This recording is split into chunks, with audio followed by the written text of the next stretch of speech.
السلام علیکم، نظم ملکی نیوز ایچ ڈی کے ساتھ میں ہوں آپ کی ہوسٹ سمرہ مصطفیٰ۔ نیوز ٹوڈے میں شامل کرتے ہیں سب سے پہلے آج کی اہم خبریں۔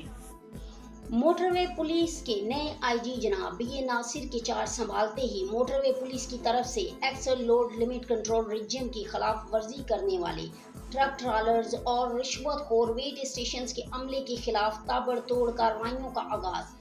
ٹرانسپورٹرز سے رشوت لے کر سی پیک موٹر وے پر اوور لوڈ گاڑیوں کو سفر کی اجازت دینے والے کھڑپا پنڈی کھیپ انٹرچینج، فتح جنگ اور کوٹ بیلیاں انٹرچینجز ویٹ اسٹیشنز کے عملے کے خلاف ایف آئی آرز کا اندراج۔ سی پیک پر اوور لوڈ ٹرک ٹرالرز کے خلاف بھی کریک ڈاؤن، لاتعداد اوور لوڈ گاڑیوں کو بھاری جرمانے اور ایف آئی آرز کا سامنا۔ سیکٹر کمانڈر عتیق خان کا رات بھر اوور لوڈ ٹرک ٹرالرز کے خلاف بھرپور ایکشن۔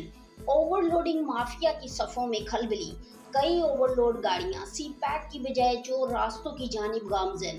موٹر وے پولیس کی جانب سے اوور لوڈنگ کے خلاف کریک ڈاؤن پر آئی جی موٹر وے جناب بی اے ناصر اور ان کی super active team, Pakistan goods carrier association کے چیئرمین ملک شفاء اللہ ایوان اور ایسوسی ایشن کے تمام عہدیداران کی جانب سے شاندار الفاظ میں تعریف۔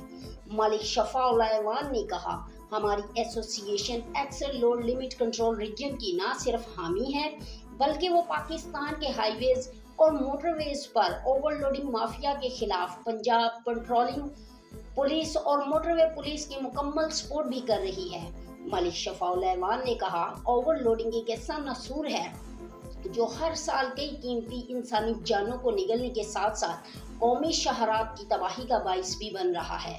ملک شفاء اللہ ایوان نے اس امید کا اظہار کیا ہے کہ موٹر وے پولیس کے لیے آئی جی جناب بی اے ناصر صاحب اپنے دور میں اوور لوڈنگ کو زور سے کنٹرول کر کے قیمتی انسانی جانوں کے ضیاع کے ساتھ ساتھ قومی شاہراہ کو تباہ ہونے سے محفوظ بنانے میں کامیاب ہو جائیں گے۔